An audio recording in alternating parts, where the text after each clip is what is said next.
नमस्कार, जय श्री कृष्णा, जय श्री राम। मैं पूनम सक्सेना आप सभी के सामने एक नई कहानी, एक नई जानकारी के साथ आज आई हूँ। मैंने अपनी पिछली वीडियो में आपको राजा त्रिशंकु की कहानी सुनाई थी, जिन्हें हम सत्यवादी राजा हरिश्चंद्र जी के पिता के नाम से भी जानते हैं। हम इन राजा को सूर्यकुल के राजा, इक्ष्वाकु कुल के राजा के नाम से भी जानते हैं। आप सभी ने कहावत तो सुनी होगी, सारे तीर्थ बार बार और गंगा सागर एक बार। जी हाँ, आज मैं इसी कहावत से जुड़ी कहानी आप सभी को सुनाने जा रही हूँ।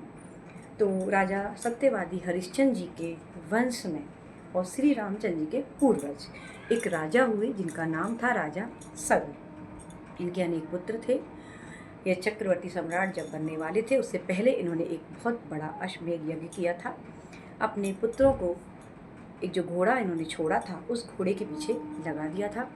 उस समय इंद्रदेव को लगा कि कहीं मेरा स्वर्ग लोक मुझसे छिन नहीं जाए, तो उन्होंने मौका पाकर उस अश्वमेध यज्ञ के घोड़े को चुराकर छुपा दिया। परिणाम स्वरूप राजा सगर के अनेकों पुत्र जो घोड़े के पीछे उसकी रखवाली के लिए गए थे, वे उसे ढूंढते ढूंढते एक ऐसे स्थान पर पहुँचे जिसे वर्तमान समय में हम गंगा सागर के नाम से जानते हैं।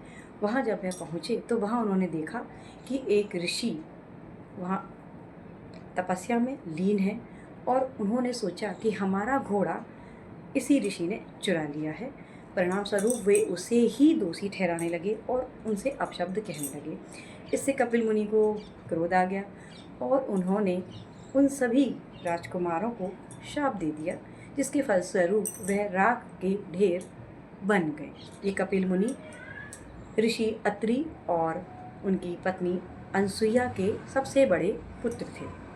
अब आती है बात कि राजा सगर जो कि अश्वमेध यज्ञ कर रहे थे, जब उनका घोड़ा वापस नहीं आया, उनके पुत्र भी वापस नहीं आए, तब उन्होंने अपने पुत्र असमंजस को घोड़ा ढूंढने के लिए भेजा। घोड़ा भी मिला, यज्ञ भी पूरा हुआ, लेकिन असमंजस जी ने जब ये देखा कि उनके भाई की आत्मा भटक रही है, तो उन्होंने कपिल मुनि से आग्रह किया कि कृपया मुझे बताएं कि मैं अपने भाइयों को मुक्ति कैसे दूं। तब उन्होंने कहा कि यदि गंगा जी को पृथ्वी पर लाया जाएगा तो ही तुम्हारे भाइयों को मुक्ति मिल सकती है। असमंजस ने वहाँ पर यज्ञ किया, तपस्या की, पर गंगा जी प्रकट नहीं हुई। उनके पुत्र अंशुमान ने भी तपस्या की, पर गंगा जी प्रकट नहीं हुई। और उसके बाद उसी वंश में आगे चलते चलते राजा रघु हुए, राजा दिलीप हुए, फिर राजा भागीरथ हुए। तो आप सभी ने सुना होगा कि जो भागीरथ थे उन्होंने तपस्या जब की ब्रह्मा जी की, तो उन्होंने कहा शिव जी को प्रसन्न करो, तो उन्होंने शिव जी को प्रसन्न किया। और ऐसा कहा जाता है कि शिव जी की जटाओं में गंगा जी अवतरण हुई और उसके बाद वह पृथ्वी पर आई। और भागीरथ के पीछे पीछे वह जब आ रही थी तो वह उसी स्थान पर पहुंची जहां कपिल मुनि का आश्रम था। और वहां पहुंचकर उन्होंने राजा सगर के पुत्रों को मुक्ति प्रदान की थी। वह स्थान आज भी वहाँ कपिल मुनि के आश्रम के नाम से प्रसिद्ध है। और मैं उम्मीद करती हूँ कि मेरी कहानी आप सभी को पसंद आई होगी।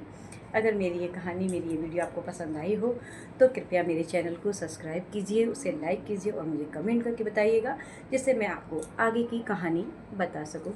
धन्यवाद।